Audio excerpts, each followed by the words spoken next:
All right, we're in Springfield today Absolutely. with Kellie Revoir talking about Ask Me 3. Thanks for joining us. Yeah, thanks for having me. Okay, first one, you were kind of born into a real estate family, Yes. right? So what made you decide, or not decide at first, to be in real estate, and then how'd you get there? Well, I didn't really want to be. I fought Linda, my mother, tooth and nail to get into real estate. And actually, I went to college and got a business degree and an accounting degree to get me as far away from real estate as I could go. And I had a career for 13 years working in a cabling company and did not like it. Didn't like sitting behind a desk all day, so I quit. And then my mother wanted me to be her admin until I figured out what I was going to do for the rest of my life. And then she convinced me to get my license, and then that kind of turned into where we are today. But it's very natural. I feel like I was a boomerang. Like I went out and kind of wanted to spread my wings and not, ride her coattails, and then she sucked me right back in. It seems like there's a lot of people that their parents were in real estate that they do the same thing. And yeah. I'm a recovering accountant as well, so you don't seem like that's your personality. No, but I feel like when you are raised with entrepreneurial parents, it's a natural thing, right? So I saw them work all the time and hard workers, and then you just kind of become one, and feel like hopefully my boys want to do the same thing, to be entrepreneurs in life, because for me, I think it's the best decision. Yeah. That we can make. And I feel like if your parents are working your traditional, Monday through Friday, 8 to 5 job, then that is kind of what's expected of you too. So it was That's a easy. Good story, yeah. What is the most important risk that you took, and why? Well, I just told you I'm an accountant, or a recovering accountant. So I'm not a risk taker. I'm more calculated. So I evaluate everything that we're doing and then make the decision that I think is best for the company. So probably the biggest risk we took in 07, 08, 09, when the market was so bad, we took a risk and closed a bunch of offices and consolidated and made our offices bigger but more efficient. And that, you get that feeling in your gut, like, am I making the right decision or not? And it was really hard because we had to lay some really good people off, and we had to do some different things, but it created energy within those offices by making them larger. And it really set us up that once we got to 13, when the market really started coming back, we were a lot more profitable, and the agents had a lot better synergies within the offices. Mm-hmm. They could help each other. And one of the things, and it's so evident down here in the Springfield office, is those offices become a family. You help each other out. You do things for each other. And that's the kind of culture we always want within all of our offices. And by having more agent, that really helps that. So it was a risk. It was the right thing to do at the time, and it turned out that was the right thing for the company long term.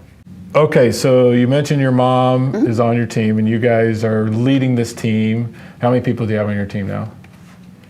17, 18. 17, 18. Yeah. Over 50 million last year. Yep. What's your goal this year? In little old Springfield, Missouri. That's Our right. average price point, I think, was in the 160s.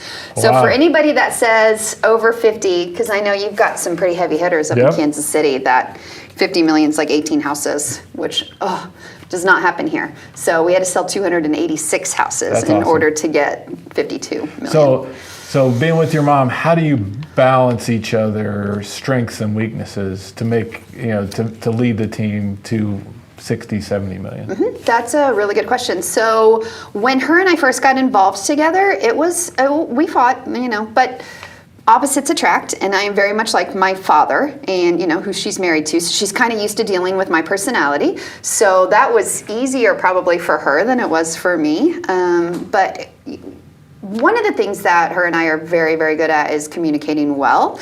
And because family is we've always just had a family business, we can separate that, or we're not mad at each other for days, right? So at first it was kind of hard. I remember we were up, Floyd Wickman, I don't know. Yeah. Okay, so we were up at a Floyd Wickman conference in Detroit, I think is where we were, and we kind of had a knockdown, drag out, slam the hotel door, and just screaming match, and that kind of broke the ice, right, that we had at the time. And we know each other's strengths. So Linda is way more patient than me. Everybody you just talked about the culture of ReeceNichols here in Springfield, and I truly believe that she is a big part of that.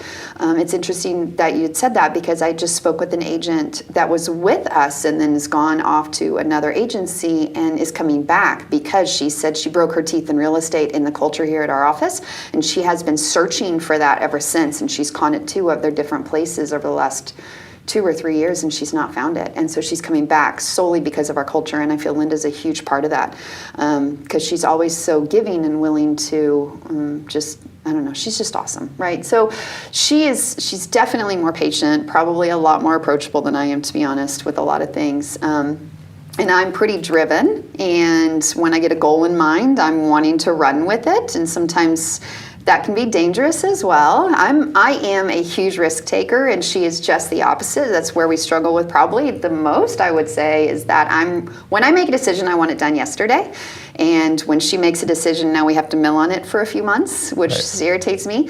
But there's always love there. And we both have our strengths. I'm younger, so I'm good with technology, and she's better with teaching and the patience, and she answers her phone 24/7, and sometimes I just shut mine off. So we kind of know that. Our team knows that. Depending on where we are, what our agents might be struggling with, they kind of know who to contact based on the type of clients. That's awesome.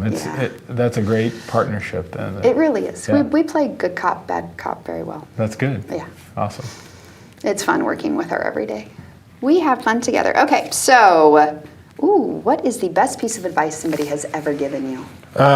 So my father was principal of a high school in Kansas City, and then he spent the last 10 years of his career at St. Joseph's Hospital in Kansas City as a chief operating officer. And I can remember him saying this one day, is like, treat everybody the same. He said, as I walk through the hospital, the doctors will want to talk to me, but I want to talk to the nurses and the food staff people and the people that are cleaning the hospital, because those are the people who are the heart of the organization. And I truly believe and live by that. I love going through our corporate office. If you came and sat outside and saw our daily activities, and it's been hard the last year because most people have been working at home. Mm-hmm. I'm out talking to people, joking around, creating the culture at the corporate office that we're all in this together. We want to have fun. If we all won $10 million in the lottery, would we all be there? Probably not. But as long as we're there, let's make work fun. And that's a joy for me, to get to know everybody. I try to know the majority of our agents' names, and I know all our employees' names, except for during COVID. We're on a Zoom call the other day, and I was like, I don't know that person, mm-hmm. and I don't know that person. So we start back in the office in a couple weeks, and I can't wait to see everybody and meet the new people. So I've always lived by that. Treat everybody the same and with respect, and that's a great way to build a company. Absolutely it is. That's got to be one of the best things I think that you can do. Okay, so a lot of people know you in Springfield. Mm-hmm. What's the one thing that people don't know about you? So this was a challenge for me, and I'm really grateful that you gave me these questions up front. And so I kind of did a poll to our team, and they think that, it's so dumb, they think that the most unique part that a lot of people don't know about me is I attend a lot of conferences for Club Wealth and different companies. I attend a lot of conferences, and they might be 3 or 4 day conferences, and I have learned to pack all of my pretty stuff in a little carry-on bag so that I don't have to check in my luggage. Can you come teach my wife how to do that? I can teach a lot of people how to do that. I learned it from my mom. So, because I think the first time that we ever went to any type of a conference, I was the one that was, she said, you have to check in your luggage. And so I have learned, I probably am on a plane, 10 times a year, 6 to 10 times a year. So I have learned how to cram all of that in there very well. So what's your secret? Minimalist. I don't need all of my hair products. I only wash my hair once every other day, and the shampoo and conditioner at the hotel works just fine. So do you roll your stuff, or do you have folded a different? Dresses are fantastic because it's like one outfit. So it's one whole outfit right here, and and I look pretty, and you have to look pretty, and you don't have to look pretty wearing a whole bunch. You don't need a jacket to go over your blouse to go with your pants, and one pair of jeans will last you 3 or 4 days. I think you should start a consulting service. Like, you'd make a lot of money helping. Well, my wife would be the first client, so you'd help a lot of people. Like max 2 shoes. You can find plenty of outfits to fit the 2 shoes, and the bigger ones just bring with you, or wear them on the plane. Like I wear a lot of cowboy boots when I go out because I have to support Missouri. Right. So I do a lot of dresses and cowboy boots. I have 1 pair of boots that I wear usually on the plane with me, and like 2 or 3 dresses, and boom. I mean, my whole outfit for the whole week, and everybody thinks that I spent a lot of time trying to look that way and pack that way. It just no. That's great. That's great. Okay, last question. Are you ready? Drum roll. Yes. All right. This is actually I'm really interested to hear your answer on this. And I hope that you put a lot of thought into this answer because I'm really curious here. So what do you think, next 5 years, what do you think some of the biggest challenges are going to be in the real estate world? Well, I think real estate will always be met with challenges because the outside world, people who are not in real estate, first of all, think it's easy, right? We see HGTV and you just sell a house, and the real estate agent's job is not easy. But I think there are always going to be disruptors in this industry, whether that's Zillow coming in, or I think the one thing I worry about is someone like a Google or an Amazon coming into this business. People look at this, there's 5.8 million houses sold last year in the United States. They want to monetize that. How do you make all this money from it? And what people don't understand, that real estate starts with you, with our agents delivering great service and great care to our clients. And that's one thing that none of the disruptors that are coming in the market can replace. They can't do relationships. And so I worry about that stuff. I worry about Google and Amazon just because of the money that's behind them and what they can do. I worry about Zillow, but at the end of the day, if I can continue to push our agents to deliver great service, great quality service. You just talked about an agent that left and is coming back because they're not getting what they got from here at other brokerages because of what we deliver, and we've got to hit that high bar, right? When you see the ReeceNichols sign, people know they're going to get quality agents, they're going to get quality service, and they're backed by Berkshire Hathaway. And if something happens, we'll make it right. That's not the case of anybody else. And so, while I'm not sure what the future holds, because if you would have said last March that we were going to have a record year and that your team was going to do 50 million, you'd probably said I'm crazy because we're in the middle of a pandemic, but it happened because we do the right stuff every single day. And as long as I can continue to convince everybody that that's the right way to go and that we're going to treat everybody with kid gloves and make that transaction the most special transaction, one of the most difficult things people do, buy and sell our house, and we're going to treat it with utmost care, we're going to be fine.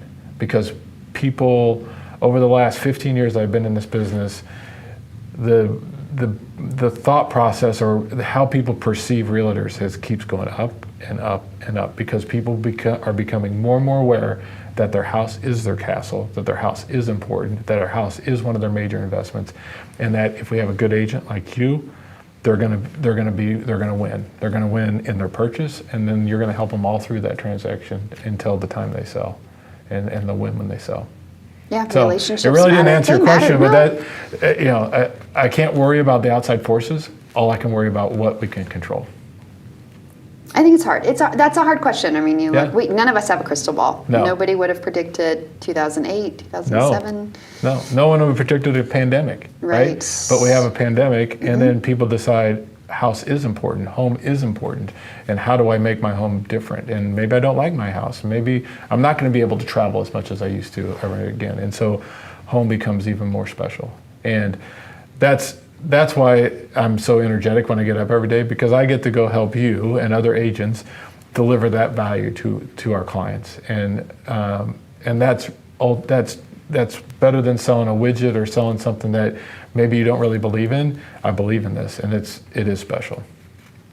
I love it. I feel like when we are addressing our team and we talk to them a lot about what sets us apart, what sets our team apart from other teams in our market, it is the fact that we're very relationship based. You know, we try to make it as easy on the client as possible. Yes. And I mean, we are therapists. Yes. Actually, I had one of my clients yesterday morning say, "Are you a therapist all the time?" I said, "Yeah, pretty much. That is what we do." Yeah. Just listen to them, break down, and It's too important not to be. And yeah, it's necessary. It really is. Right.